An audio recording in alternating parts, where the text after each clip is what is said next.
I'm Agnes Gay, and today I'm so delighted to be your host of the day. So, if the brother and sisters, if you can hear my voice clearly, can you please type 111 for me, the 111 for me? Can you hear my voice clearly? If yes, just type 111 for me. Okay, good. So just type 111 if you can hear my voice clearly. Okay, thank you everyone. So for this session, we will need the Dhamma and sisters, the Dhamma sisters and brothers for the support. So for this session, we need you to actively participate because this will give us more encouragement. So just a little housekeeping before we begin. The first of all is that keep your mic muted when you are not talking. And secondly, turn on your screen so that we know that you are here with us. And thirdly, if you have any questions during the presentation, please type them into the question box and I will bring them up for the Q&A sessions at the end. Okay, now without further ado, may I invite our Dhamma brothers and sisters to pay our sincerest respect to the Buddha, Dhamma, Sangha, and also Ariya by bowing 3 times. So Sister Lin Yong, we have to pay respect to Ariya. Next slide. Yeah. Okay. So first bow. Ariya 都没有在。Ariya 没有在啊？ Is Ariya here already? My apology. Is Ariya here? Yes, Ariya is not around. Ariya will be here in this session? Ariya will be here soon, but she's still not online yet. Oh, okay. So in this case, so we will start with the Datuk Charlie Chia session first.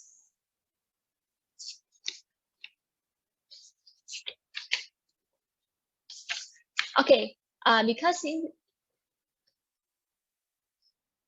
so Sister Suki, is Ariya here? Not yet. Not yet. Perhaps Okay, so maybe we can invite Dr. Charlie to also lead us on the 5 Triple Gem and 5 Precept also together. We chant together, Dr. Charlie. Is Dr. Charlie Chia? Can you take us? Okay. Okay, so now we move on to the sessions. We would like to invite Datuk Charlie. Dr. Charlie and everybody, we chant together with the brothers and sisters, repeat after me. Yeah, sure. Namo tassa bhagavato arahato samma sambuddhassa. Namo tassa bhagavato arahato samma sambuddhassa. Namo tassa bhagavato arahato samma sambuddhassa. Namo tassa bhagavato arahato samma sambuddhassa. Namo tassa bhagavato arahato samma sambuddhassa. Namo tassa bhagavato arahato samma sambuddhassa. Buddhang saranang gacchami. Buddhang saranang gacchami. Dhammang saranang gacchami. Dhammang saranang gacchami. Sanghang saranang gacchami. Sanghang saranang gacchami. Dutiyampi Buddhang saranang gacchami. Dutiyampi Buddhang saranang gacchami. Dutiyampi Dhammang saranang gacchami. Dutiyampi Dhammang saranang gacchami. Dutiyampi Sanghang saranang gacchami. Dutiyampi Sanghang saranang gacchami. Tatiyampi Buddhang saranang gacchami. Tatiyampi Buddhang saranang gacchami. Tatiyampi Dhammang saranang gacchami. Tatiyampi Dhammang saranang gacchami. Tatiyampi Sanghang saranang gacchami. Tatiyampi Sanghang saranang gacchami. Panatipatha Veramani Sikkhapadang Samadhiyami. Panatipatha Veramani Sikkhapadang Samadhiyami. Adinadana Veramani Sikkhapadang Samadhiyami. Adinadana Veramani Sikkhapadang Samadhiyami. Kammesu Michachara Veramani Sikkhapadang Samadhiyami. Kamesu Michachara Veramani Sikkhapadang Samadhiyami. Musavada Veramani Sikkhapadang Samadhiyami. Musavada Veramani Sikkhapadang Samadhiyami.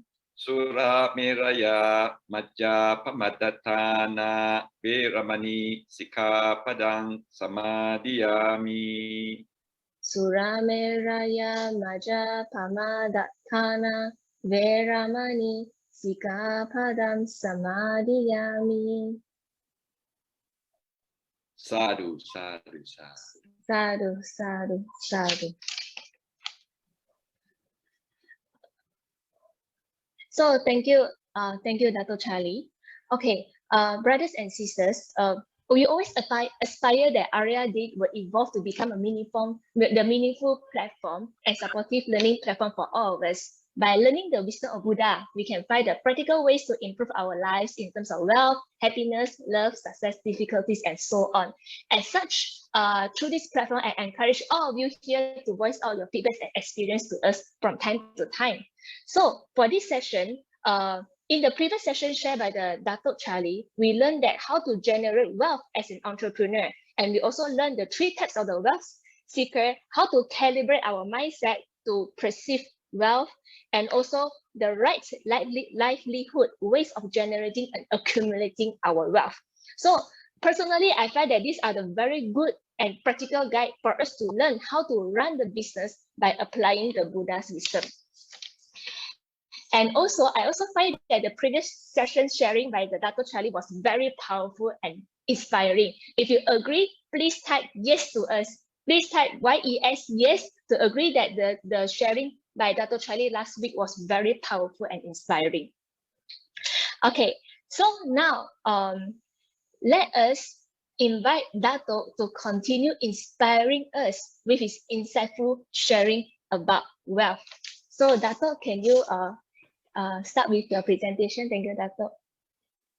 Okay, a very good afternoon to all brothers and sisters. Suki Hotu, and thank you so much for coming and joining us back again this week. And well, it's a continuation of what we are, what you call presenting last week. Last week is more on what you call success in making yourself wealthy, gaining, generating all the wealth that you can, improving your career, and thus being able to make a good living, and at the same time support yourself, right? Because most of us, we are not what you call preparing ourselves to be a renunciate. We basically is trying to use the Buddha's teachings to help us lead a successful life, a meaningful life, a purposeful life, and at the same time provide for ourselves as well as also our family, and also provide some avenues where we could do some meritorious actions and good deeds and charity. So last week we mentioned that, you know, accumulation of wealth is not evil or not prohibited as a lay disciple of the Buddha. So we are very fortunate that the Buddha had also understood and enlightened enough to not only teach the Dhamma in order for one to gain their liberation of the mind, but also some of the Dhamma is advices given to ordinary lay people and wealth seekers. And in other words, we call ourselves worldlings or putu-janas. And using the Buddha's teachings and advice, we apply it to our daily lives, apply it to the way we work, to the way we accumulate our wealth. But at the same time, when we accumulate and generate wealth, we must also learn how to manage it. That's why we have this subject called wealth management. And the topic today is, how did the Buddha teach us to make good use of the wealth that we have accumulated or we have access to, right?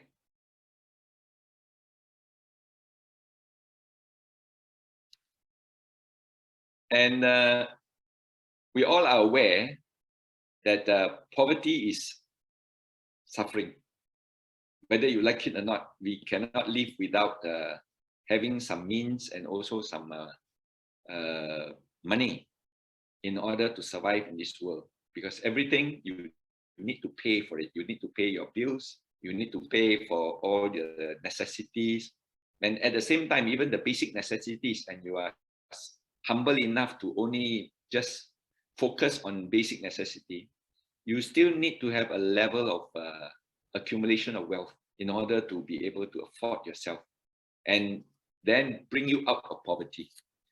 And what we always say, that the way to end poverty is education. So many of us have the chance and the opportunity to be educated well, thanks to our parents, thanks to the system, thanks to the country, that we are able to have a good education. And that's preparing the platform and the foundation for us to then elevate, to learn, and also to be able to make some living out of it. And of course, secondly, we will also talk about that, wealth, if not managed properly, it dissipates. It can be lost. Today, you may be wealthy, but it doesn't guarantee that you're wealthy for a long time. Unless and until you manage it, you sustain it, and you also then generate some more in order to replenish what you have spent. So we have come to the topic of wealth management, and it's important that whatever money that we have or wealth that we have gained, we must learn to manage it well. And what did the Buddha advise? How do we manage our wealth? And I think there are several sutras or suttas where the Buddha has actually enlightened a lot of lay disciples and teach them the philosophies and also the methodology of managing their wealth. And fourthly, we talk about sustainability. You're wealthy, but you need to sustain it, because you cannot be ups and downs throughout your whole life. It's too erratic. So you need to sustain. So wealth sustainability is also a very important topic. Now, the Buddha spoke about poverty as a suffering, right? When you have not even the money to support yourself and to also cater for your basic necessities. And you can see poverty exists in many countries and in many communities.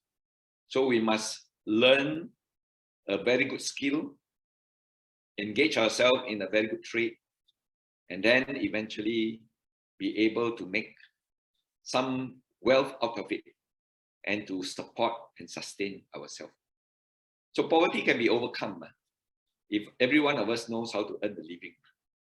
And the Buddha's advice is, when you want to earn a good living, you must always go in the direction of right livelihood.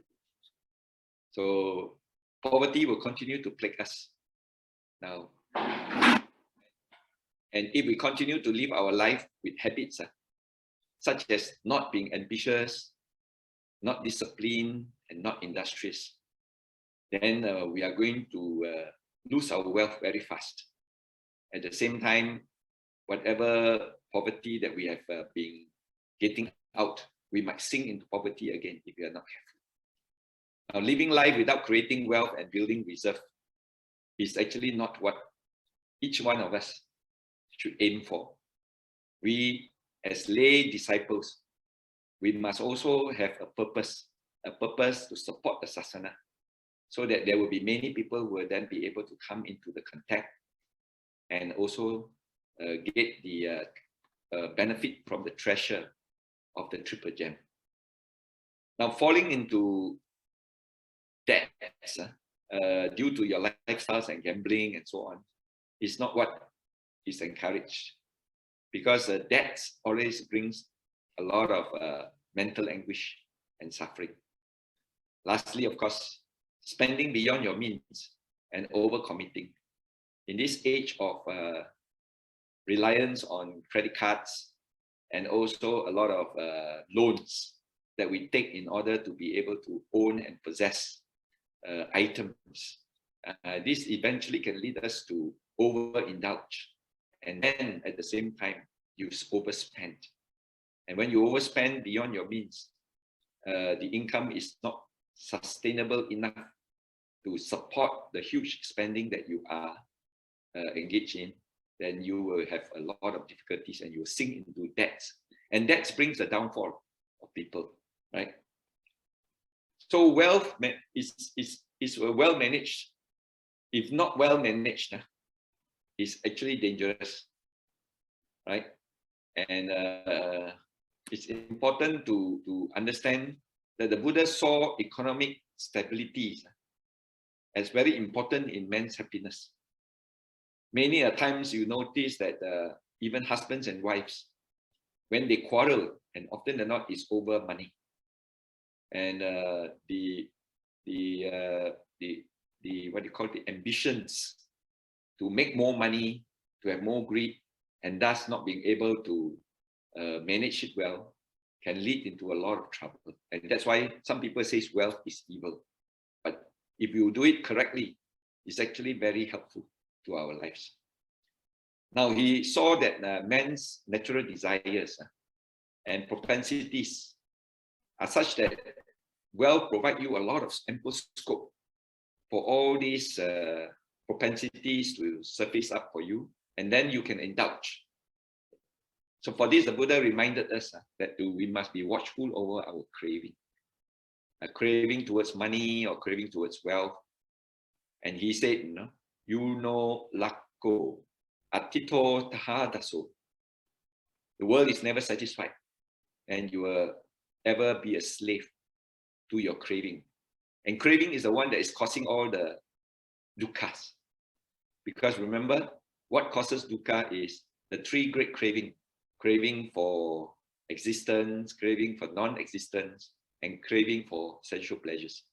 So you need to be very careful and not to be a slave in the craving. And this you can then discuss on Ratta Pala Sutta, which is a very important sutta taught by the Buddha to make us realize and make us not be a slave to the craving of wealth.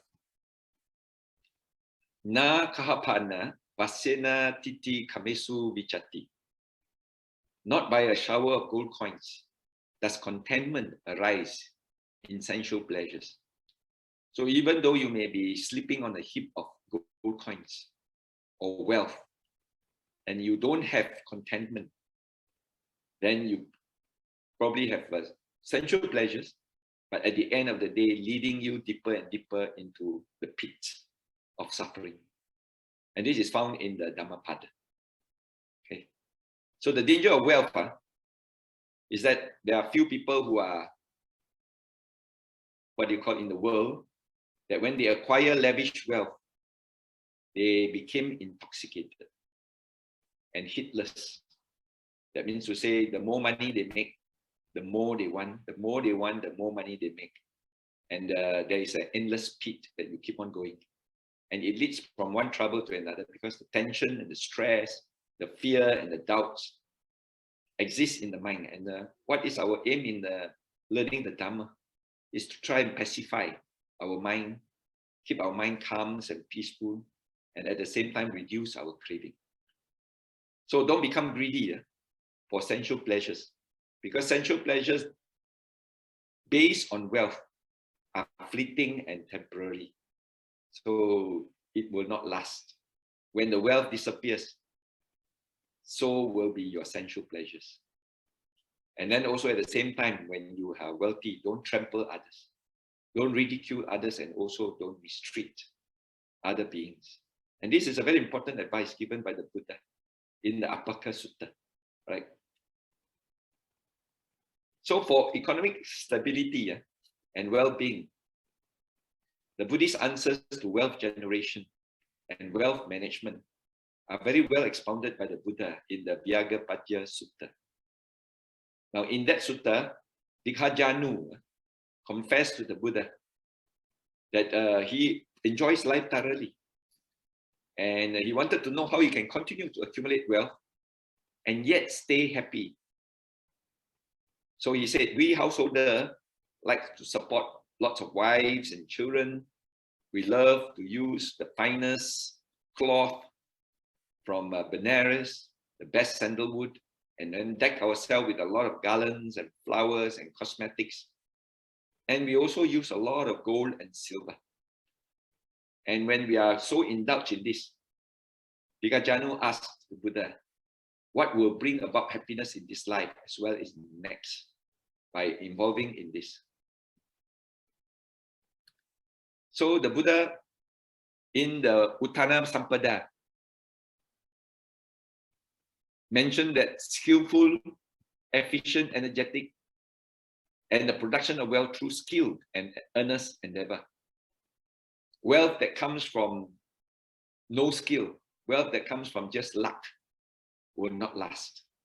Especially if you are gambling, especially if you are cheating, especially you are swindling, especially you are getting a windfall for no reason. You would not treasure, you would not be holding it strongly and take seriously. And thus, easy come, easy go. You lose the wealth very fast. And at the same time, you also need to protect your income, earn through righteous way, right? Those income that you earn righteously, you tend to be able to protect it better. Because, you know, when you feel the value of money, then like some of us, we always say the Penang people, they are very stingy. Why? Because they earn their wealth very tough on them. You know? So they say that their 5 cents is as big as a bulokat wheel. In Hokkien, it says, what they call gocham, tua kueh guchalin. Right? And this is how we protect it. Araka sampada. The Buddha says you must protect. And when you value the wealth, then you will protect it more because you earn it righteously and not just slip by only.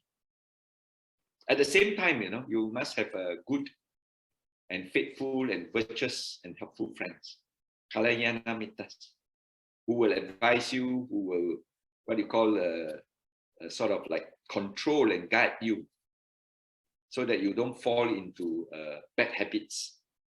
And good and virtuous friends and helpful friends sometimes connects you to better opportunities.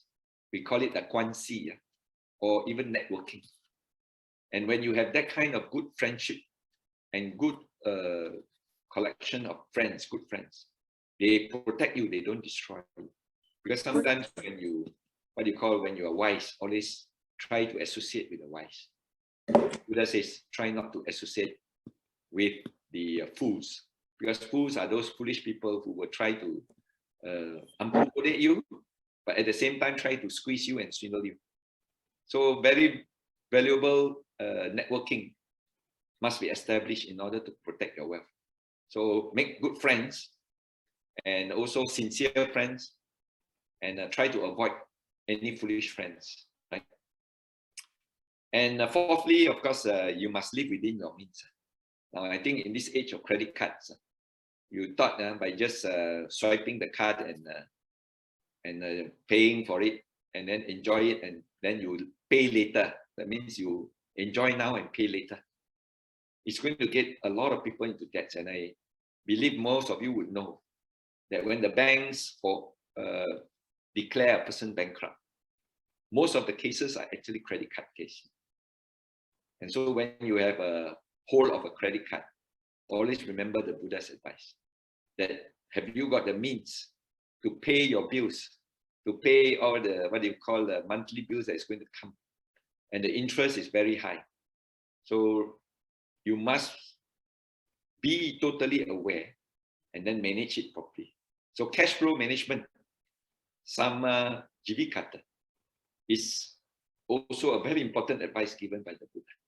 So manage your cash make sure that some people, only when you have cash, then only you buy. If you have not cash, you don't want to buy under a loan or a debt, or buy now, pay later. So this could be a good habit. But of course, sometimes when you have big ticket items, then you have no choice. In order to have a car or a house, you need to take a loan. But then, of course, buy within your means. If you only have this capacity, buy that kind of size and that kind of magnitude. So a man is advised not to waste wealth. Remember, you may be wealthy, but you simply spend. You simply throw your wealth around. And eventually, some of your wealth don't serve its purpose. And at the same time, it's like shaking a fig tree just to get one fruit. So splashing all over the place, but at the end of the day, what was your objective? Only a very minimal result. Thereby causing all the fruits on the tree, ripe and unripe, to fall on the ground and then go to waste. So if you want that particular fruit, then just aim for the fruit and get that fruit. Don't shake the whole tree. In other words, do not splash your wealth. Use it wisely. And at the same time, also, you are not hoarding. Because hoarding wealth without enjoying it, at the end of the day, you will die of starvation. Because you only count your money, but you don't spend. And there is this famous maxim: money is not yours until you spend it. Otherwise, it remains only a number in your accounts book, a number in your bank. At the end of the day, you say, yeah, I'm rich, I own so much. But you have never got to enjoy that wealth. So be wealthy, manage it, and enjoy it to the best of your ability, right? And get the satisfaction, so that dukkha, because dukkha is unsatisfaction. So if you have satisfaction, then you're actually avoiding dukkha. So there is this Pareto principle, where you spend 80%, right, of unfocused efforts just to generate a 20% wealth. So put your efforts in the right direction. Focus your mind so that you can generate the maximum. So we should instead put in effort and focus on the 20% in order to produce the 80%. So by applying the 80-20 principle, we can optimize our effort to ensure that we concentrate as much of our time and energy as possible on the high payoff tasks, efforts that brings the optimized results. This will ensure that you achieve the greatest benefit possible with the limited amount of time and energy available to you. Now, you don't have much time actually, and opportunities are also very rare. So whenever there's an opportunity and the time, move yourself in order to try and achieve it. Now, I always remember this, what we call 天才, 地才, 人才. 天才 means heaven bestow you the luck, so you brought along to this life.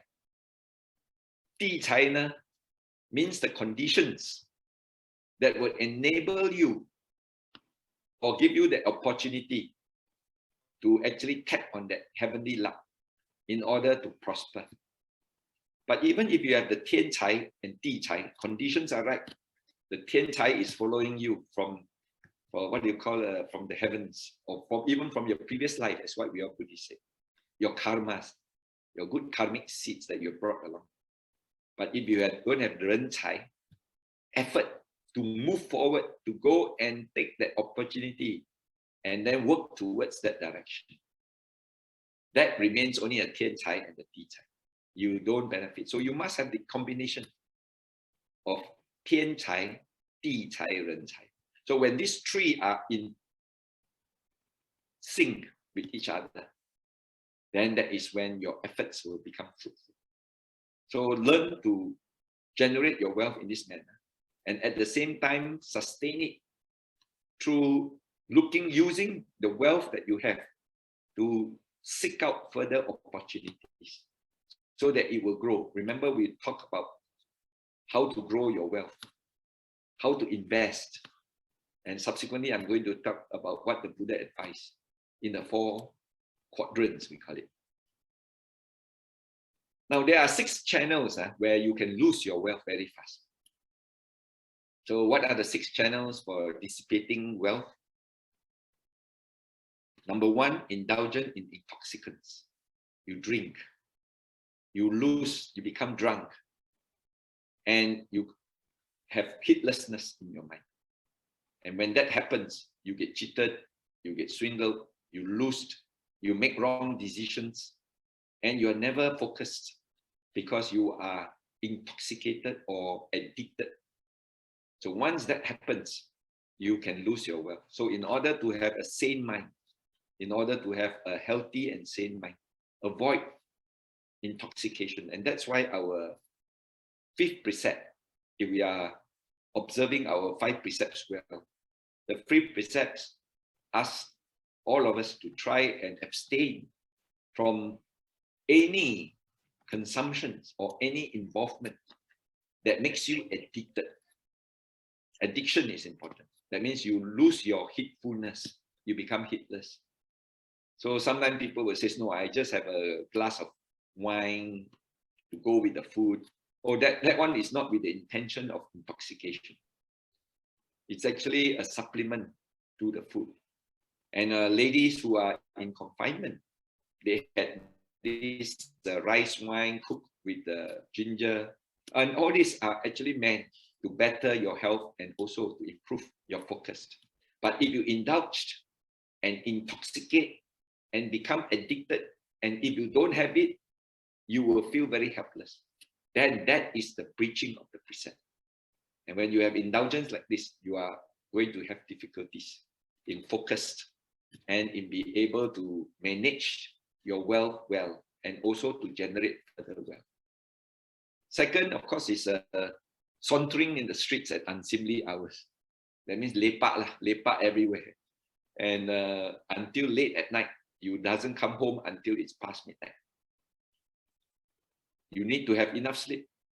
You need to have enough rest to have that capacity to then wake up early and wake up in a good mind so that you can decide well and then make the right decision.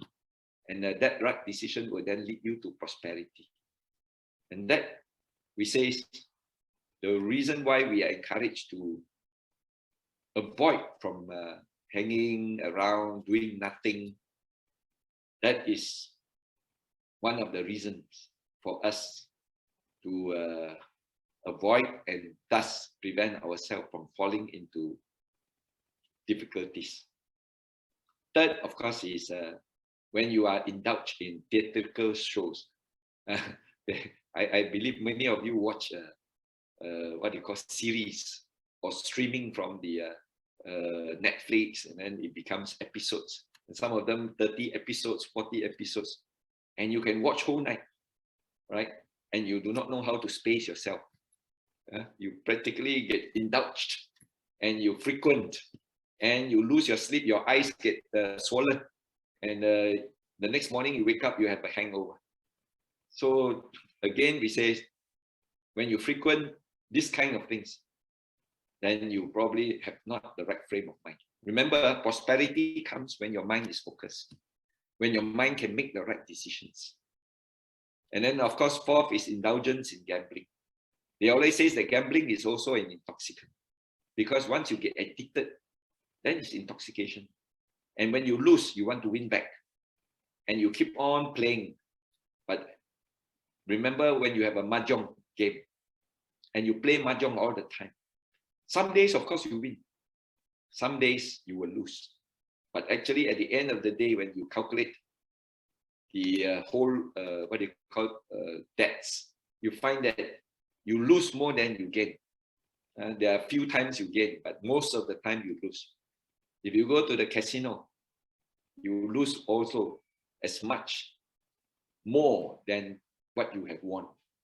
So this can create indulgence, and you will get addicted, and you'll notice that there are a lot of compulsive gamblers who will drop everything. And you heard very horror stories about housewives when they are indulged, they actually lose control of managing to cook, to look after their children, and they abandon them in order just to go and have a few hours of gambling, especially in Genting Highlands. Fifthly, of course, when you associate with evil companions, remember we say associate with the wise, try to avoid the fools. That means associate with Kalyana Mitras, good friends who support you, who network with you, who introduce you to good opportunities, who connects you, give you good recommendations, and say good words about you. And this is what we should, instead of associating with evil companions. And lastly, of course, is the habit of idleness. Lazy. You do not want to make an effort in order to move, to go and collect, or to go and take something. I always like to tell this story about this person, this man. He went to see a fortune teller, and he asked the fortune teller, when can I be rich? Then the fortune teller says, yeah, you at the age of 40, on your 40th birthday, the sky is going to open and gold is going to fall down from the sky, and you will land an all meant for you.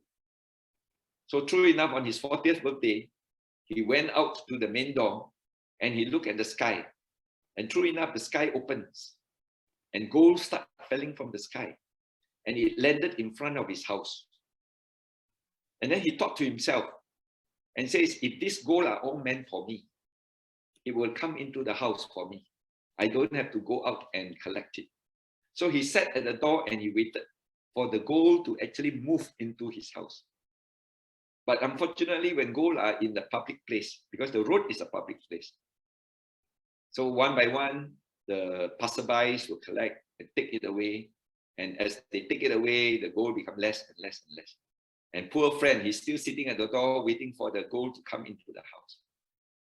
The moral of the story is that there are opportunities, but if you don't kick your butts in order to go and collect them, to go and use the opportunity and what you call address yourself with, you will never be able to receive the benefits. So idleness or laziness is actually one of them. So do not be lazy. So remember, these are the 6 channels where the Buddha advised that if you are involved or you have this habit, then your wealth will dissipate very fast and you can't control it. So how should the wealth be managed? Right? Now, the Buddha said, Chatuda bibaje boge, ekena boge bunye yatya. Dwi hai kaman pajoye, katutan che nidapeya, apadasu bhavisati. What did he say? He says this, you divide your wealth. When you are wealthy, divide them into 4 parts. And he says 1 part is actually meant for you to enjoy. 2 parts, that means half of it, you must invest in your business and expand your business. Use it as capital. And the 4th is for rainy days. And this is actually said by the Buddha and advised by the Buddha in the Sigalovada Sutta. So what are the 4 quadrants? First part, the quarter of it, is actually meant for your own use. Remember, we always say that, you are wealthy, but you are miser. You don't want to take care of yourself. You still wear tattered clothes. You still eat very, what you call frugal food. The wealth is for you. Make full use of it to take care of your body and take care for your environment. Take care of your parents. Take care of your family. Take care of your relatives and friends if you can afford it. This is meant for you. You to actually use it for this bright purpose. Then there's another 2 portion, the investment portion, where you can actually use that wealth to buy your properties. invest in the property. Properties are always what we call long-term assets. Though they may not rise in value very fast, but over a cycle, for over a period, that property can double up, that property can triple up. Remember when you notice your parents, when they bought their first house, they probably paid only 20, 30, 40,000. But when they sell later on subsequent years, after 20, 30 years, they sell it for 500, 600,000. It triples, it even quadruples. So property is a long-term asset, and we learn how to invest in it in order to make it grow. But you need to have the understanding of the cycles. Those who invest in property never dies. It's just a matter of time. But if you invest it like a stock market, buy and sell, you will actually fall one day to the cycle. And when the cycle is down and you panic, you don't have enough money to sustain and pay your installments or pay your, what you call your bills, then you will sell it at a loss. And that is why property is a long-term investment, not a short-term investment. And of course, you invest in business. Business is you become an entrepreneur. You feel that as a wage earner, you earn a salary, but how fast? And your salaries are monthly. And you only hope for your bonus, you only hope for increments. But if you feel that the time is right and you have learned the trade, and it's time for you to hold the reins and be your own boss. We always say is that when you are the totai, you learn from the sifu. One day you have to be the sifu, and you'll be the tauka or the tauke. And then eventually you will then teach and employ your apprentice and your totai. So when you have this kind of relationship, that is where you make your business grow. And it's important that if we want to have some meaningful wealth, we need to take some risk, because business is a risk, but it is a calculated risk. And don't just speculate, right? And especially if you go into the share market and speculate, then you are actually entering into a casino, right?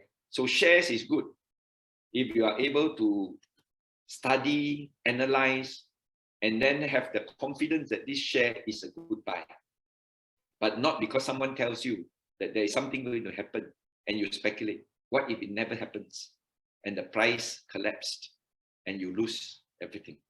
And there are people who lost their wealth just because they indulge in shares or involve in shares. And of course, the best investment is education.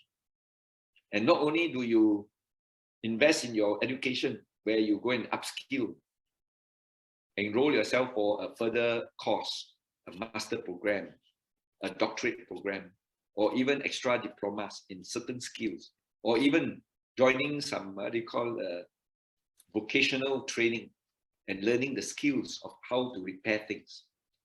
Education actually maketh a man.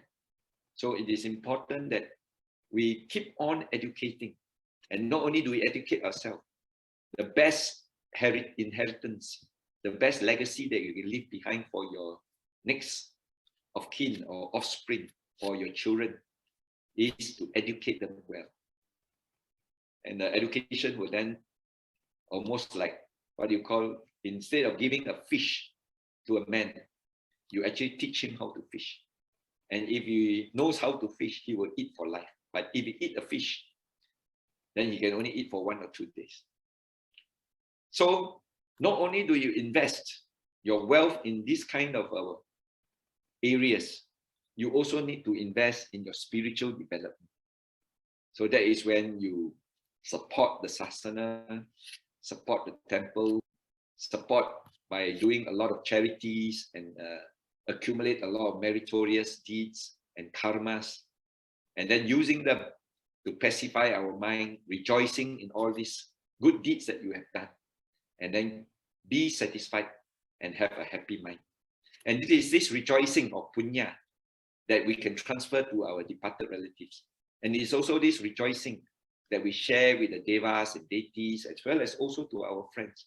And when you are rejoicing plentifully, you actually create an aura within you. And that kind of investment, all right, at the end of the day, is the most beneficial investment that all of us can have.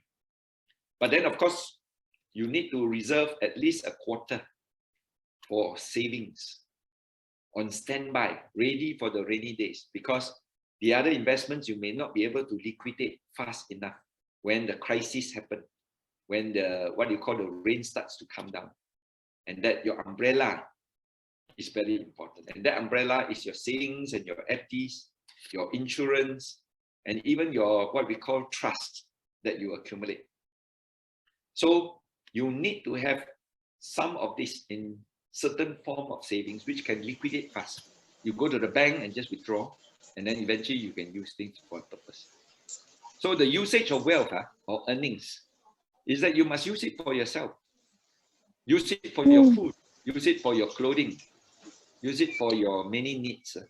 Maintaining your parents, very important. Some of us, after we have... 我很好彩，是我父母是给我绝对的自由跟绝对的开放，而且他们很 support 我啦。我说我来。Okay, basically when we maintain our parents, it means not only do we just give them money to spend, we actually got to keep on communicating with them. And in order to visit them once a while, so we may be very far away.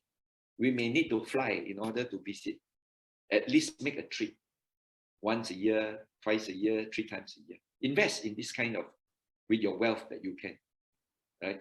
And then of course, don't only stinge, but then take care.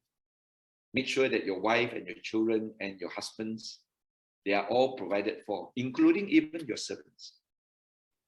And the happiness of the family is a very good social need that we all rely upon in order to maintain our good frame of mind.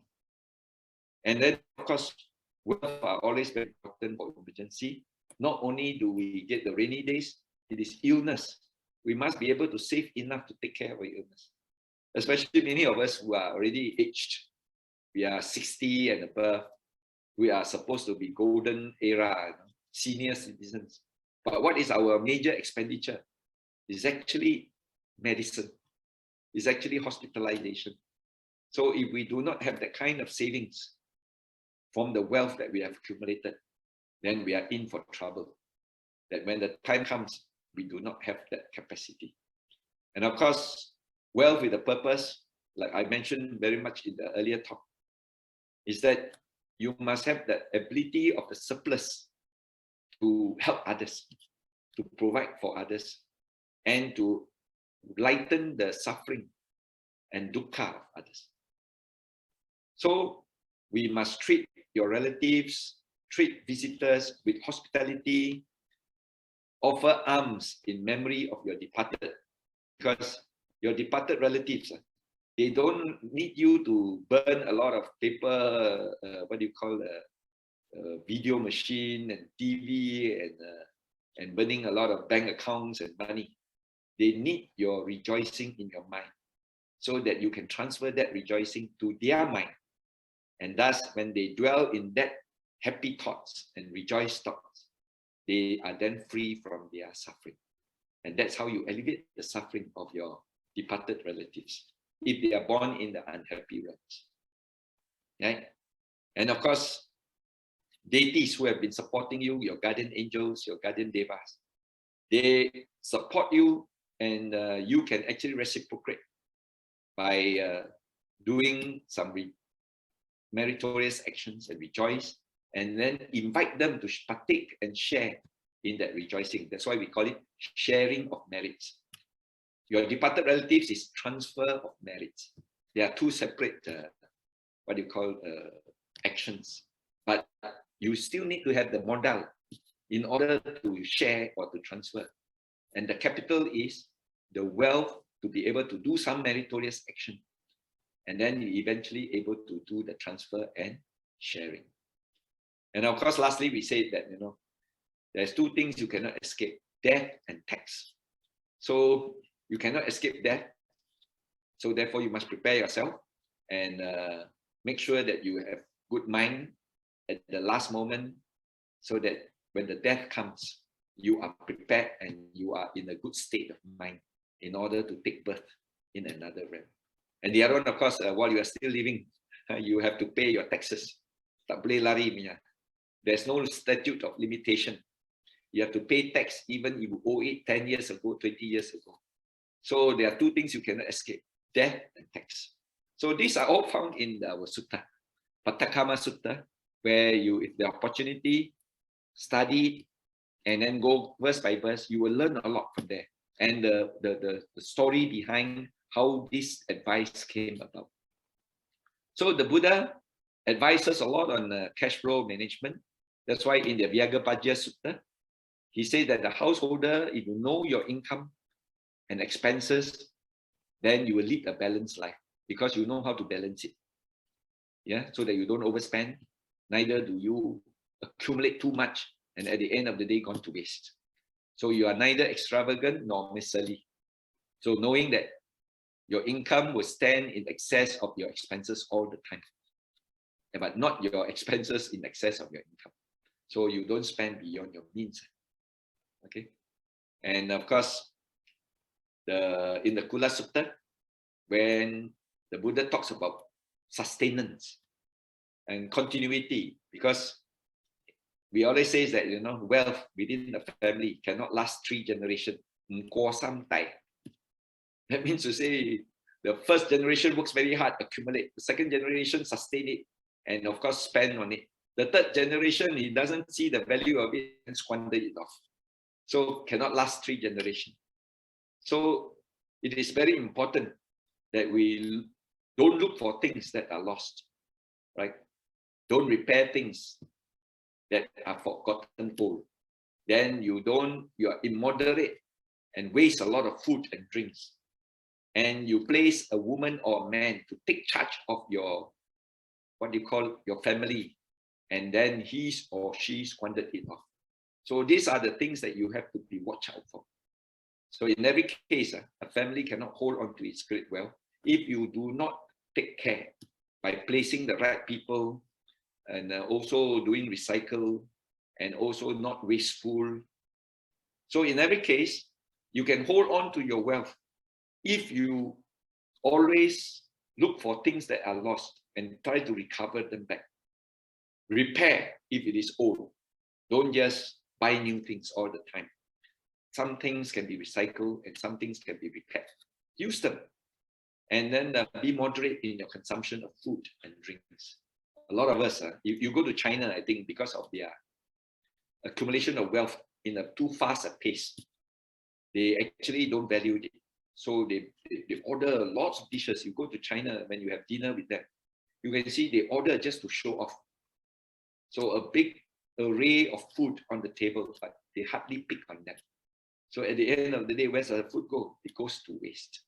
So, and there is an old Chinese saying that you only brought this amount of wealth, and if you overspend it, then you will have to owe it in the next life. And if you waste your food, next life no food for you. So it's like a good story about, you know, trying to sort of replace what you have not done. So there is this what you call a story about Ananda. Ananda, where the king then approached the Ananda and saluted him and then asked him about the outer robes that have been given to him. And hearing that he has taken them all, he says, Bante, isn't that a great number of robes? What will you do with that many? So Maharaja, he answered, having kept as many we need for ourselves, we give the rest of the robes to other monks who have worn out robes. Then you will give to them, to those who are even more worn out. So they pass down the line.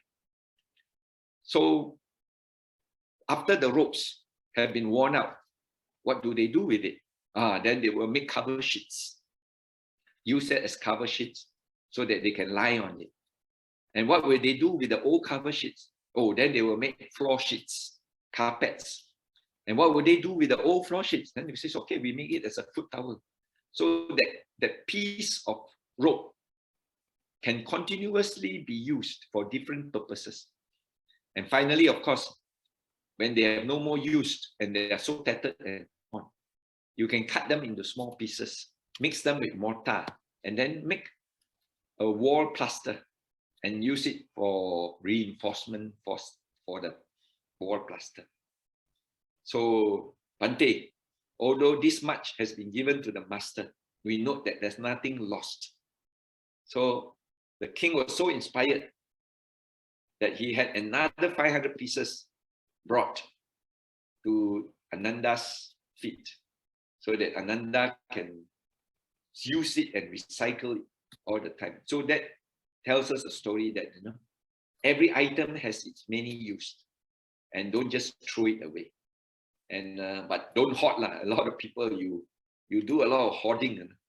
Hoarding means you keep all the old things and just reluctant to what you call give it away.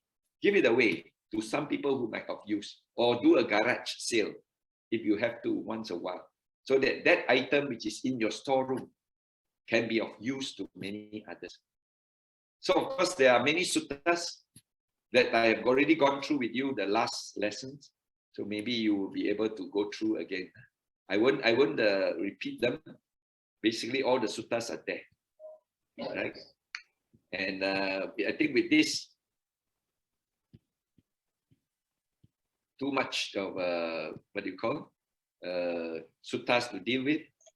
Probably you can sit down, discuss those suttas that we have presented, and then at the end of the day, come up with a good conclusion. So thank you very much, and I'm open now for discussion and questions. Sadhu, sadhu, sadhu. Very well, Datuk. Thank you again for this delightful and enlightening Dhamma sharing. Your sharing has really enriched our lives. Okay, now we're now opening the floor for Q&A. So do let us know what are the questions that you have in the comment box, and then Datuk will help to answer your questions.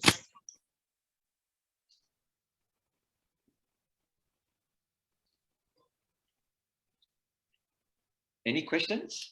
Any questions? Or you prefer to discuss among yourself first?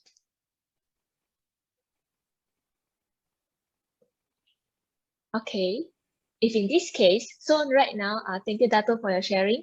So that now we move on to the second session of the day, and now we would like to discuss the sutta together by dividing our group members into the respective rooms. So, Sister Lin Yong, do you mind to share with us the slides for the questions for the day?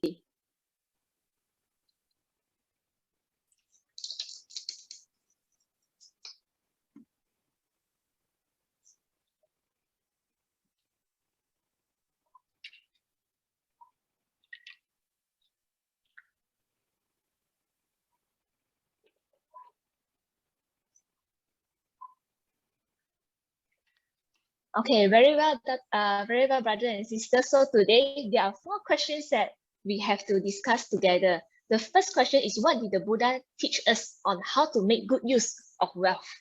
The second question will be, what is your criteria when you make spending decisions? The third one will be, how does the Buddha's teaching help you in your financial planning? And the last one, list down the 10 tips about your wealth that you will have given yourself 10 years ago.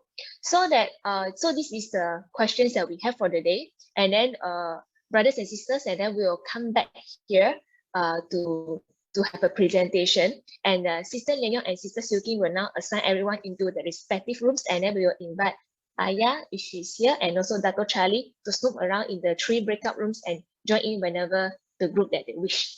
Okay, so thank you. So now Sister Lin Yong, can you help us to divide the groups?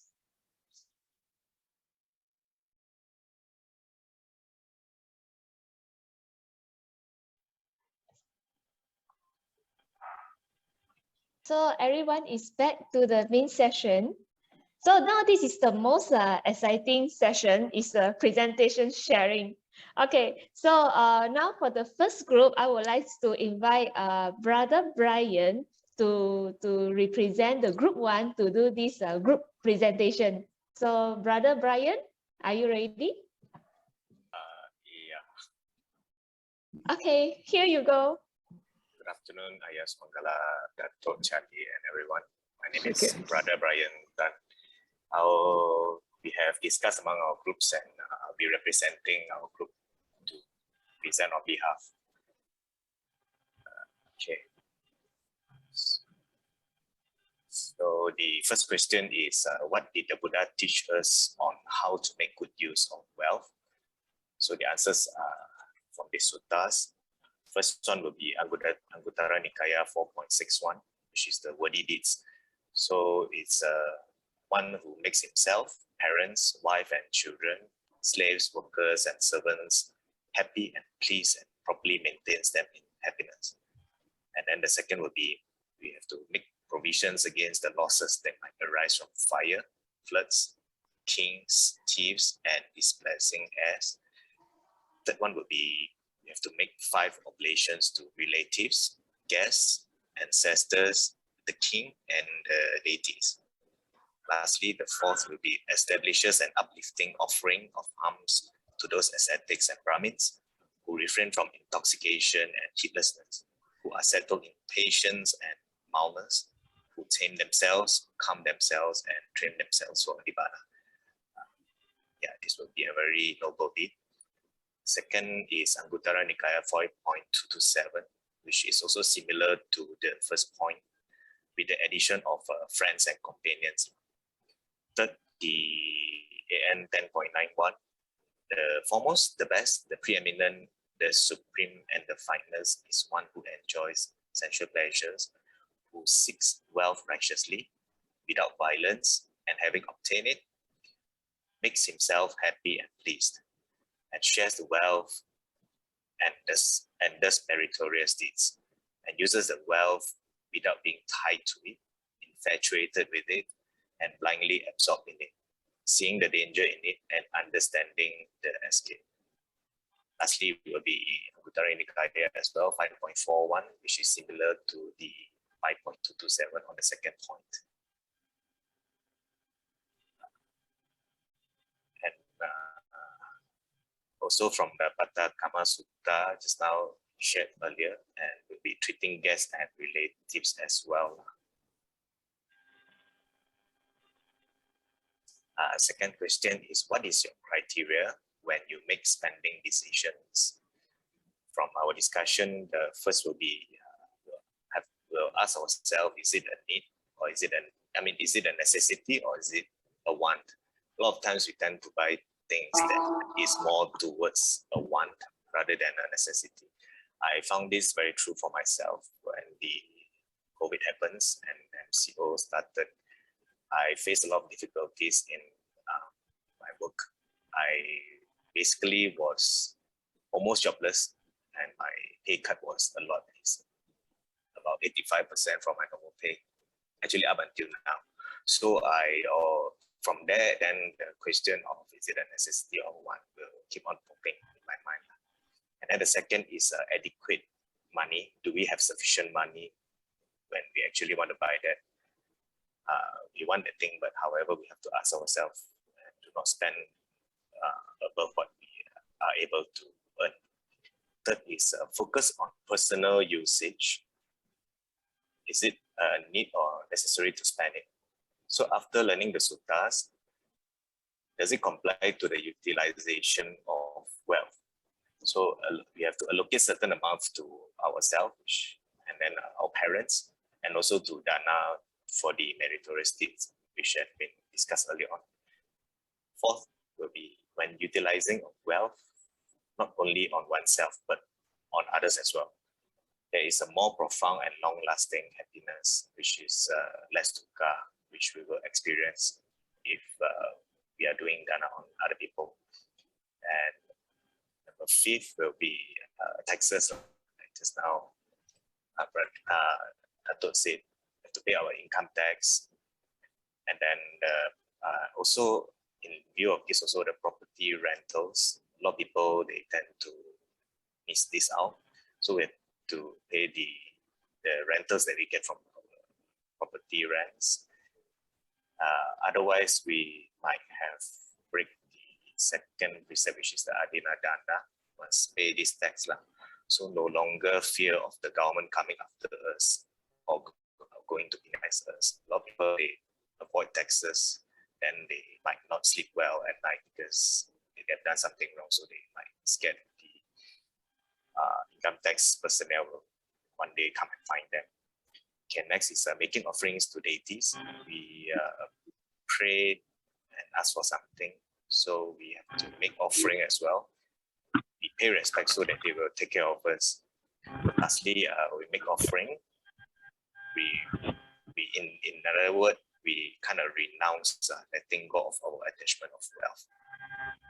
This for second question. Third one, how does the Buddha's teaching help you in your financial planning? First will be, don't spend more than what you have earned, which is also discussed earlier by Datuk.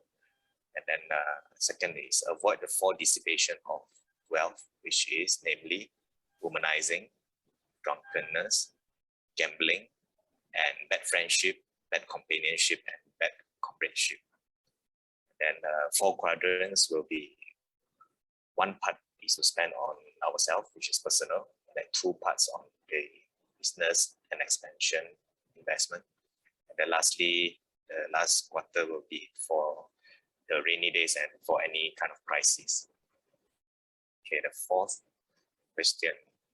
These 10 tips about wealth that you will have given yourself 10 years ago. So first will be to save early. Wealth doesn't stay put, so we have to make use of it. The second one will be not to overly indulge in sense pleasure. Third, learn how to plant meritorious deeds and do dana. Dissociate from one of our group members just now. She learned the Dhamma 6 years ago, and it will be much better. She said that if she had learned it 6 years back for this point. And then fourth will be more filial and spend more time with our parents. We tend, sometimes in our busy work, we tend to forget about our parents who have been taking care of us since we were young, baby, at night, in the middle of the night, and then changing our diapers, making milk for us and things like that. Yeah, we have to spend more time with, be more filial for our parents. Fifth, focus more on spiritual learning. The spiritual wealth actually, at the end of the day, is for myself. I would think it matters the most is our spiritual wealth. Six, pay your taxes. Same lah, as discussed earlier. Seven, take care of our dependents more, which is our workers and staff. I've seen some cases whereby the employers, they actually abuse their staff in the sense that they pay them very little and then things like that. So we have to take care of the dependents more, which is the workers and staff. Number 8, learn more about investment, like property, shares, trust funds, etc. And number 9, take care of visitors and friends as well. Being charitable, sharing and taking care of them, being a good host, basically.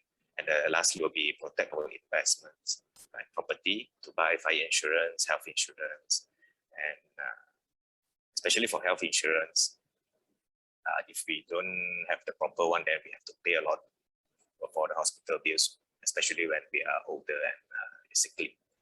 Yep, that's all the discussion that came up just now. And thank you very much, everyone. Sadhu. Sadhu, sadhu, sadhu. Thank you, Brother Brian, to represent the group 1 doing this sharing. Okay, so before we proceed to the group 2, can I invite all our Dhamma brothers and sisters to pay our sincere respect to Buddha, Dhamma, Sangha, and also Ariya by bowing 3 times. Okay, so first bow, second bow, Second, third bow. second, Thank you, Ariya. sorry. So now, okay, so now we move on to the second group. So who will be our our Dhamma brother or sister to represent the group 2 doing the presentation? Sister Kwansim? Yep, I've unmuted myself. Ah. Thank you for doing the typing. Okay, I will share the screen. Wait, Can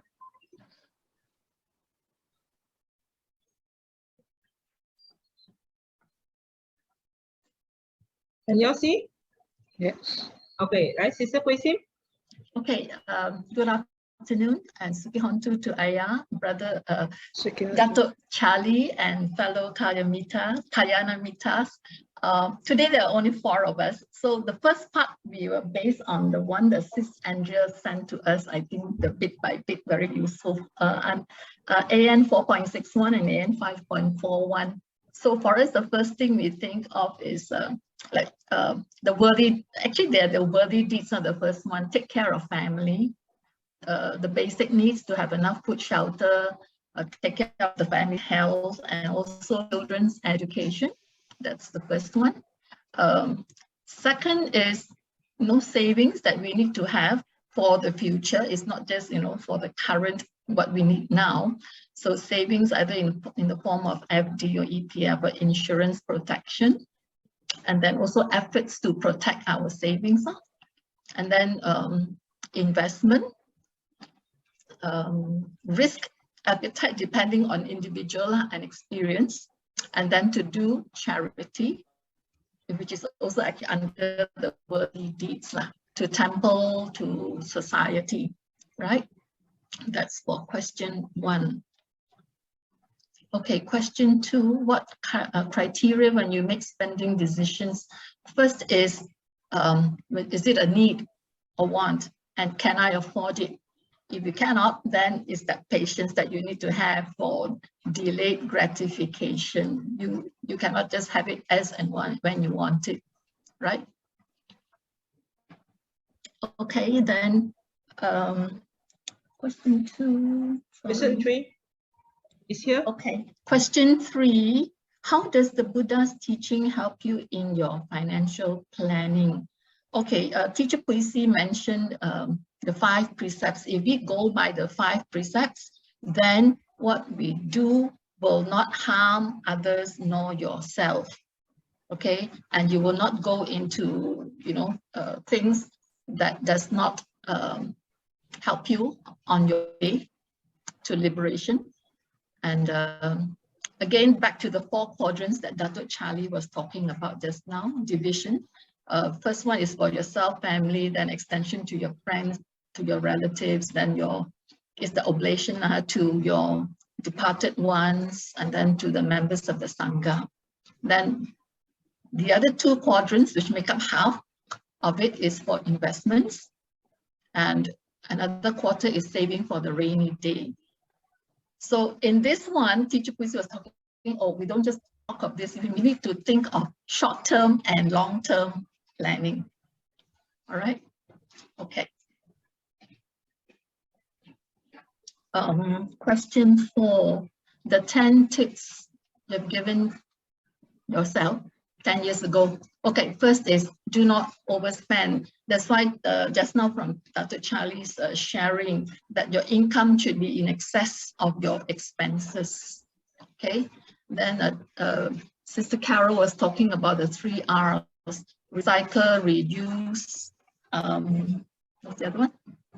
3 R's. Let me see. Reduce. Reduce and repair. She said, whatever is broken that can be repaired, don't throw it away. Sometimes it's just a minor part that if you manage to get it, get that part, then everything is fine. So don't just throw, okay? Then we also have, you plan a budget, but make sure you stick to your budget and do not go overboard when your sudden desires come up and say, oh, I must have it, and then blow your budget. Having hand-me-downs, one way, okay? Second-hand items. I remember when we were smaller, we don't really have new clothes and different sets of them for New Year. These days they talk of, for Chinese New Year, you must have 3 sets, to buy for the kids and all. I think in our days, hand-me-downs. Your elder sister has outgrown, so it becomes the next child's attire. So if you have a few down the road, passed down from one to the other. The same thing with our books. We don't buy new books every year, or you don't buy new boxes of color pencils every year. It's always this hand-me-down. So I don't know, maybe those days we were doing this kind of practice somehow, and it has stuck with us. Okay. Teacher Puisi mentioned that in today's environment, it's better to rent a house rather than to buy a house, because you have more freedom and less commitments and responsibilities. Being the house prices are so high, you are not able really to make a good profit from your property assets. So she was mentioning, well, if you are in a place where you don't like the environment, or maybe your neighbor is not, neighbor from hell. So if you don't own the house, you can shift out anytime. That is the freedom, that liberation. But if you buy the house, then you're sort of forced to bear with circumstances like that. Okay, so next one, Sister Carol mentioned waste not, want not, especially when it comes to food. Okay, I used to remember there were very popular buffets and people will pile up the dish, and whatever is not finished, they'll just kick it aside and go on another round. So a lot of food goes to waste. So now, especially in these times, all the more we need to practice. Even if you go and buy even chicken rice, if you cannot finish the whole portion, ask for half portion, right? Don't waste the rice. Okay, next is retire without debts. So actually, this is the long-term kind of plan. If 10 years ago, you're going to go on retirement, way back, you will have to plan whatever your purchases and all, you try to clear before you retire, because your income level will definitely come down. So can you still afford to pay that kind of installments, right? So try to live within one's means, and then live a simple life. Well, if you don't go for brands so much, or no, if you think you need an annual holiday overseas plus a local holiday, then those are different kinds of lifestyles that you pursue, which actually is impermanent. After the trip is over, then you think of the next trip, right? It's never ending. So if you live a simple life, then you'll be happier and more contented. Okay, counting our blessings. And then reduce unnecessary social gathering. Yeah, this will be, incurring more expenses that you can do without. Then to achieve all these kind of goals, we really need to have discipline and to sacrifice, especially when it comes to children's education, because education these days are so expensive, right? And then Teacher Puisi's point, financial planning for short-term and long-term, right? I think that's all we have to share today. Thank you. Thank you, Sister. Thank you, Sister Puisi, for representing Group 2 doing this presentation. The Group 2 presentation, we learned about 3R: recycle, reuse, and repair. Reduce, repair. Oh, the 4R. It's a 4. Oh, now we have a 4R already. So now it's a recycle, reuse, repair, and also reduce. Wow, so amazing. And also Group 2 also reminded us about hand-me-down. This is the last time, the childhood time, we always experience a hand-me-down, and also encourage us to live a simple life. Thank you so much, Sister, and also Sister Puisi Group 2 for this presentation. Sadhu, sadhu, sadhu. Okay, so without further ado, can we invite Group 3? The Group 3 to do the presentation? Wait, I have to stop my sharing. Thank you, Sister Siu Ping. Okay, but the thing is, my sharing. Wait, oh, stop sharing. Okay. Okay, thank you. Okay, thank you.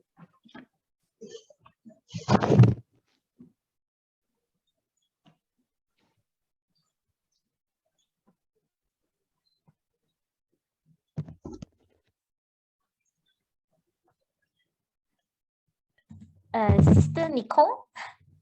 Hello. Hello, Ariya. Hello, all my Dhamma friends. I'm Nicole, representing Group 3.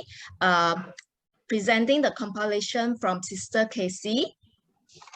So the first question, actually, I don't want to talk about more because it's basically the same like the group one is basically from Sutta. Allow me to touch on other questions more. Can I have slide 2? Slide 2, yes. The criteria when you make spending decision. The first one is you have to ask yourself whether you need to buy that thing or not, or you just want to buy because of habit. Habit is like every month I get my salary, so I must buy myself something. So all these are very important. You need to ask yourself. If not, you will keep on spending, buying for nothing. There's no ending story. So the next one is like, what's the purpose of buying such a thing? For example, during haze time, people all rushing to buy air purifier. So you have to ask yourself, is your location like need a purifier? Is haze really bad in your area? Do you have kids with asthma that also need a very clean air in your house? So all this you need to ask yourself a purpose to buy at that moment. The next one is affordability. We really have to ask ourselves is like when we are buying a car normally we keep it for a few years. So whether you can afford a local made car like Proton, Mavi, which is also good, or you can afford a continental car, which is like those expensive car like BMW or Benz, because this will lead into the next question, a more in-depth question like what my group has also mentioned. Number 9, will I be able to upkeep or maintain it? Because changing all these car, for example, the tires, like 14-inch tire, you will change for, it only costs you about 1,000 ringgit. However, you need to change those big cars, tires 21 inches, it can cost you about 8,000 ringgit. So you have to think all this, not just buying, but you must able to maintain the car, especially when car maintenance services come to. So the next one is that, is there an option? An option is like if you only earn, for example, 4,000 ringgit. So the option is, do you want to rent a house or do you want to buy a house? So you really have to think about it. The next one is like return of investment. Most of us will want to buy asset. For example, the house I'm staying. So if I buy the house now, will it give me a very good return in 10 years, 20 years? Okay, if I already bought myself a house, I want to invest more. Will I want to invest in shop, office, condos? So all this you have to think before you make your spending decision.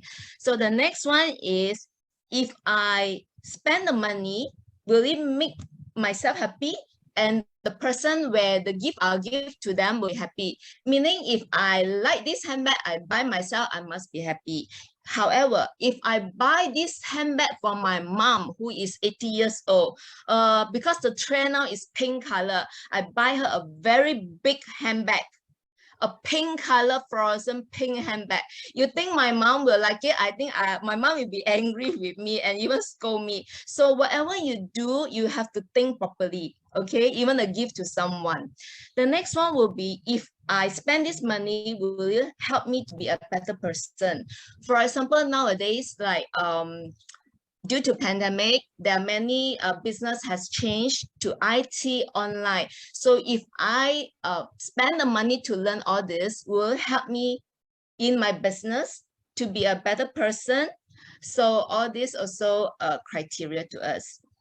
Durability, if you are buying example like a fridge, do you want to buy those already established brand like Panasonic, or you just want to buy like, I don't care, this is the only budget I have, I just buy a hair or MEC brand? So all this you have to think durability of your spending criteria.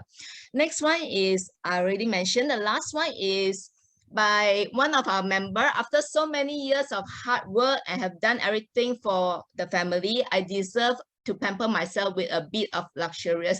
This is really a reward. I think, Melinda, you deserve it, because like what the Sutta say, you must make yourself happy, yeah. But like what Datuk Charlie also say, don't overcommit, yeah, don't overindulge, yeah. So these are some of the criteria.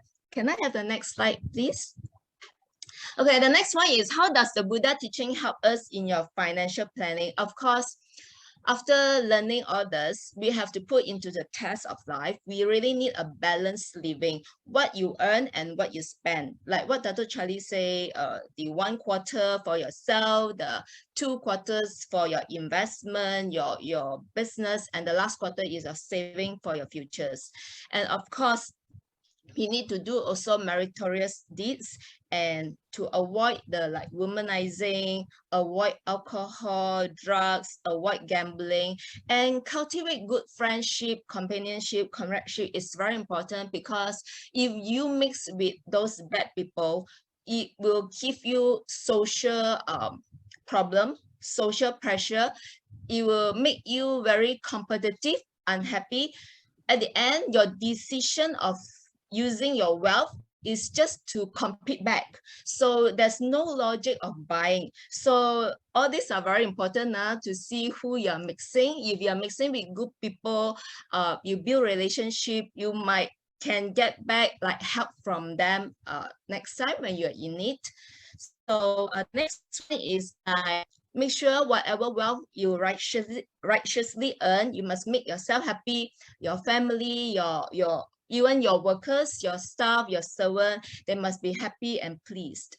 And then don't forget to pay gratitude to parents, relatives, or even friends who have helped you in this life.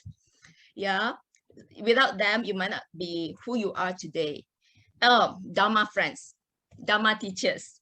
Okay, the next one is, we must remember to protect our family members from danger, especially from fire.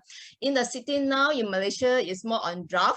Remember, yeah, musim kemarau come, you must have enough water tank, all those ready in your house. No doubt this year we're very lucky we have enough rains.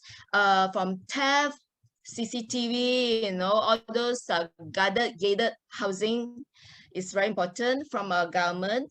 Reason is a lot of people say our government is no good, this and that. If you think it's no good, then you must have enough of saving. If you wish to send your children out, you will have enough money to send if you wish to. If not, you have to start planning now. Okay. And next, the most important is we have to teach the next generation to manage wealth. Okay, because like what Datuk Charlie say, you don't teach, you won't last even 3 gen. With the new gen now, I don't think so you will last even 3 weeks or 3 months. They will just say whatever assets you leave to them, sell, help me sell this, sell that, sell this, sell that. Okay, so all these are the Buddha teaching that will help you in your financial planning. Can I have the last slide, please? Okay, the last is, if I could turn back time 10 years ago, what will be the tips about wealth that I will want to give myself? So this is the first one will be definitely wealth education and management to the heirs, especially for those who have children, because nowadays it's very competitive in the new gen among their friends, among their peers especially. So we have to not only give education to our children, but wealth education as well. If not, they will just spend without really thinking what they really need to spend. And then there is no ending in competing, and they will not be happy because of the pressure. So this is very important. And of course, we have to protect our family. Due to hospitalization fee is very important nowadays, especially you can see like the pandemic. Our healthcare system in the government all packed, and if you do not have money, it's just waiting to die. So though we have, maybe for some of us have bought some health insurance, but if you see today's value, it might not be enough. So you might need to be a little bit more saving for your future. Like what Datuk Charlie mentioned, the quarter saving for the future, you might even top up a little bit if you think you have not like invested the insurance good enough. And then the next one is the optimal point of earning and utilization of wealth. When we were young, because we really work very hard, we forgot our meal time, we don't eat properly, so we might develop some health problem like gastritis. So all this, if I could turn back the clock, I should eat properly. And some of the sharing, like from my group members, like Corinne, like eat healthily is so important, the number 8, because when you were young, you don't know how to eat properly. We just eat whatever that we can afford because no time, convenient, like nasi lemak, you can be 2-3 times a day, roti canai. But now when we are more mature and we have a little bit better financial, of course, we will choose those better food to eat. And do not neglect exercise, because if you do not have exercise, you will develop all this obesity, and then the heart disease, diabetic will start to come. So these are all interrelated, yeah. The next one will be upgrade current skill and build skills relevant to market needs, which is so important. The world is changing, like online marketing, all this, you have to keep going. So like you invest in all this knowledge skill, I think is good. The next one is failure to parents and teachers, and also to friends. Yeah, don't forget to pay gratitude to them. Give them time, give them tender loving care. It's very important. Without them, we are not here who we are today.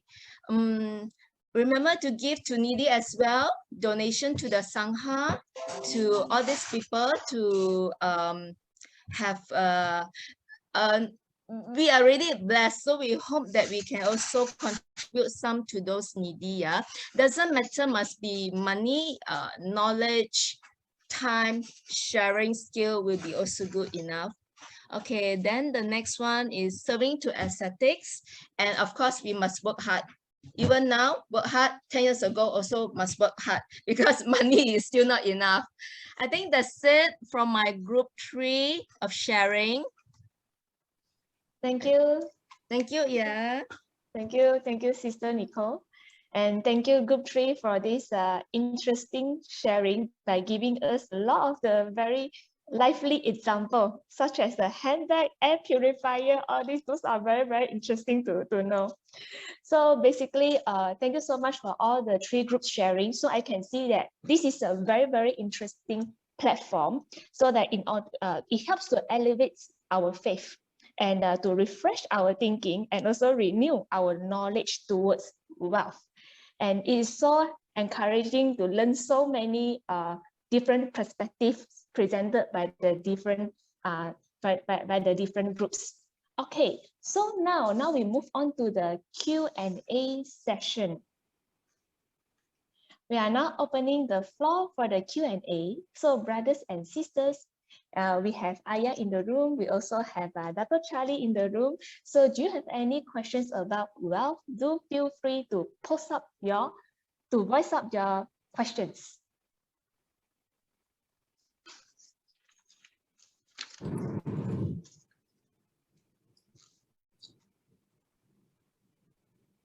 Any questions, brothers and sisters?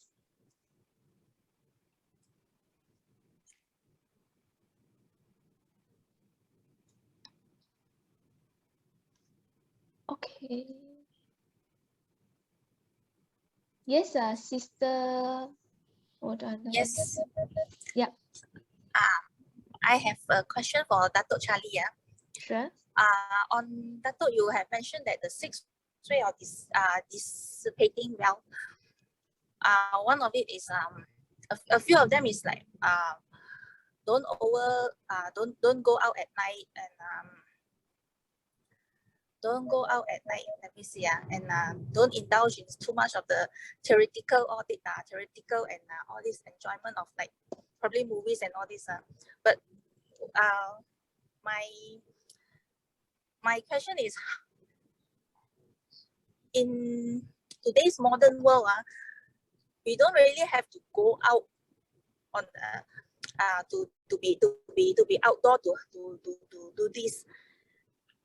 In today, everything can be done indoor. When we indulge too much on all of this, it's not like when we are younger times. Our TV shows are bombarding us like 24 hours a day, and gaming. You know, like today's context, the modern children, the children, even the parents also, they indulge themselves in gaming for so long. It can go on until late at night. So my question is, my real concern is pretty challenging for them, for us also, you know, to guide them to come back to the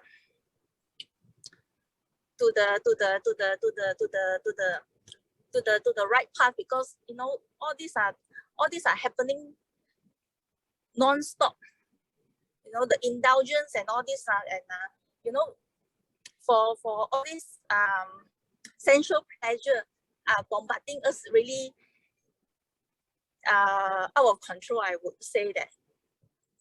So how do we guide the younger generation for them? Because this, you know, when we play games, you know, the mind and the ears and the sound and the image are all too exciting and all really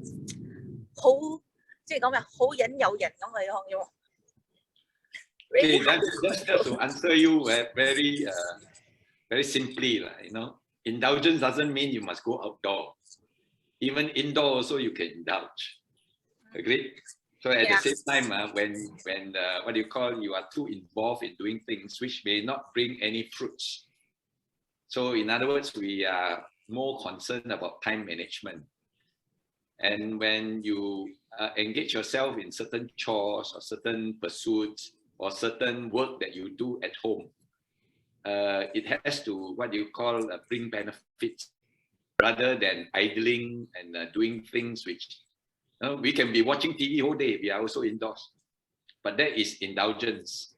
And we can also be doing the same thing, you know, and some of the time that we can actually spend on doing something useful. I remember when we were locked down, you know, and many of us actually are very busy, more busy than no lockdown. Why? Because we are busy sorting out our house, repairing this and that, and then at the end read more, what you call, beneficial books. So there are time management that we should adopt, and time management is a very good technique in order to, what do you call, enable results oriented activities. So the most important thing is we must not be idle. Secondly is that if we do any activity or things, it must bring benefits. And lastly, of course, is that when we indulge, we lose our focus. So if we can have focus, it's easy for us to make decisions and then prosper after that. All right, thank you. Yeah, on that also, and I have a question also on how do we really guide the children, guide the youngsters from because before all this virtual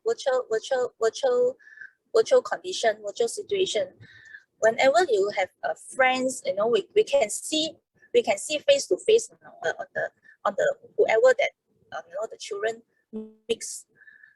But now everything is in virtual, and some more it is password protected. We can't really get into their life already. You know? It's totally like there's a whole barrier outside. I mean, a whole barrier from in front of the children. You know, it's really hard for us to really get into their world, you know? Especially because of this virtual world. They can the friends they can go along as far as out of the country, you know. So we don't even know who are they spending time with. Actually, gaining knowledge of our children's psychology is also very important. Learning how they behave, learning what they like, learning what you call how they talk. Sometimes when we what you call involve ourselves in conversation with them, they can be very bored with what we are talking because we don't talk their language. So in order to be more effective as a mentor as well as also as a parent, you need to talk their language. Otherwise, they will say so lame. You every day we practically don't see the ideas that we are seeing.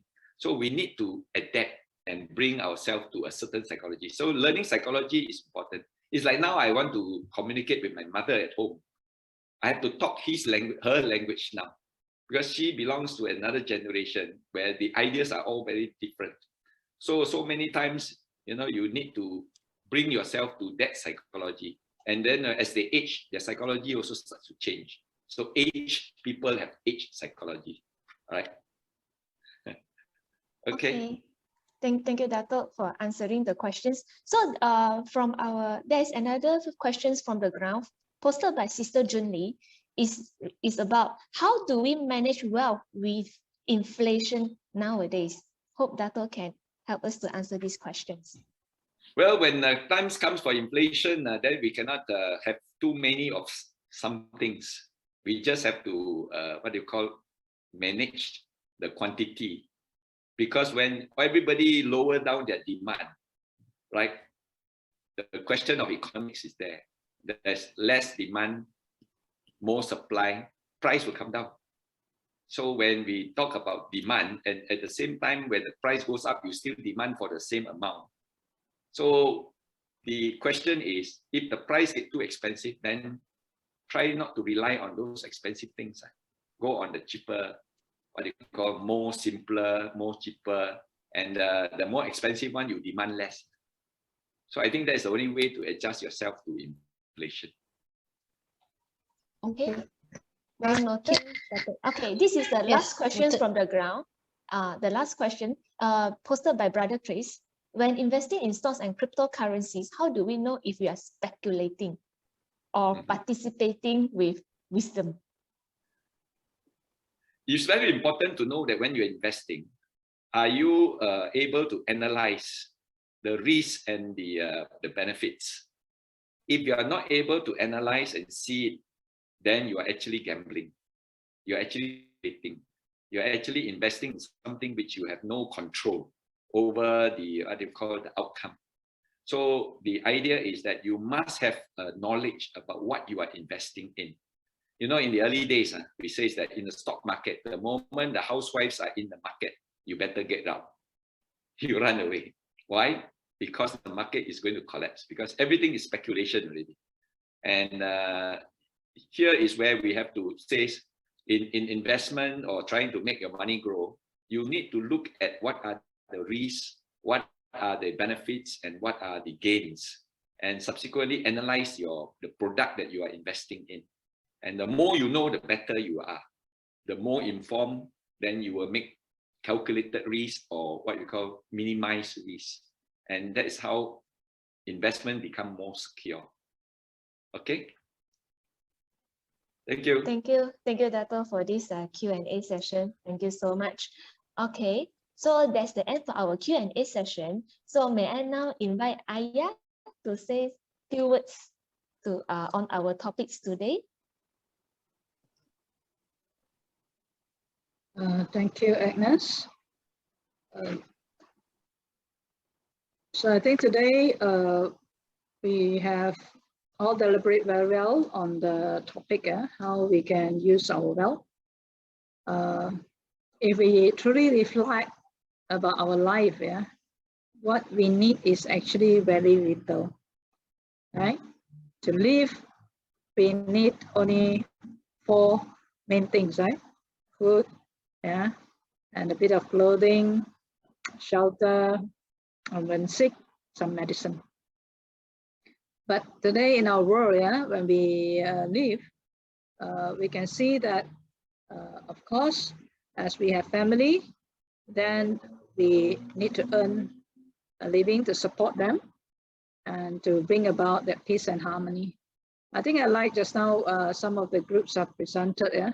So if we can bring our mind to have refuge in what is of high qualities, like the Buddha, and also practicing the simple, the 5 precepts or the 5 principles of life, then we will be able to take care some of the very basic thing in our life. And not only that, but because of the good virtues that we are practicing, and by learning from our Kalyana Mitta, means on networking with good people and wise people, then we will also be able to grow and do what we can diligently and skillfully. And therefore, the result, of course, will come through all the good practice of the virtue. And so knowledge and intelligence alone may not be sufficient, but I think the wisdom part is also important, so that we do something not out of greed, hatred, and delusion. So with that, I think our life will be easy to handle, and the life of our family members also.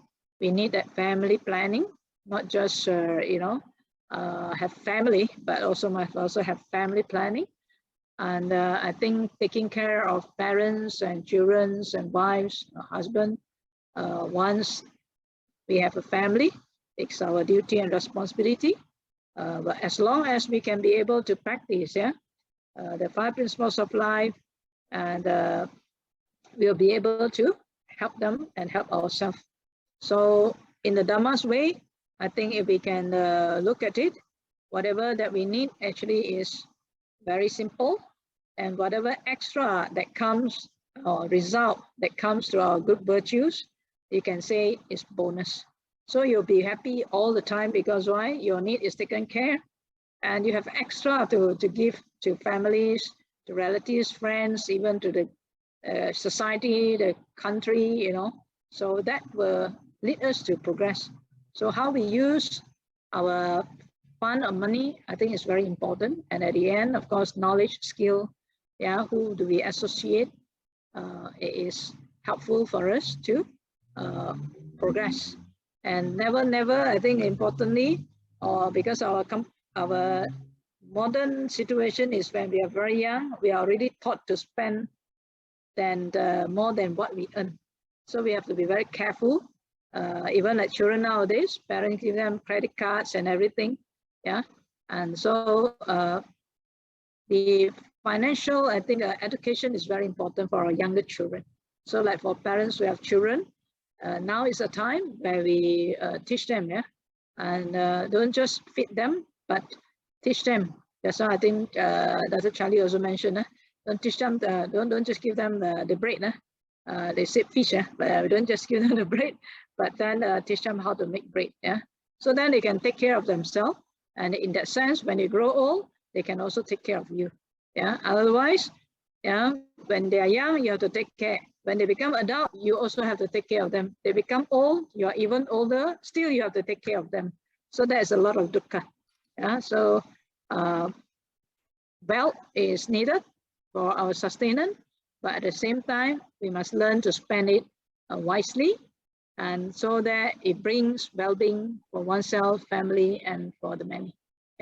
And also when we know how to spend well, then also not only in this life, but you also bring merits in the future life.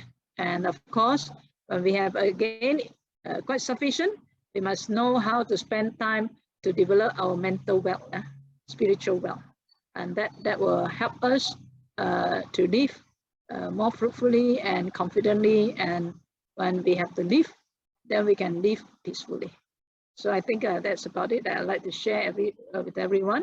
And hopefully what we have learned through this 3 sessions will be already being in implementation and practice, so that it will be very beneficial for all. Thank you, Ines.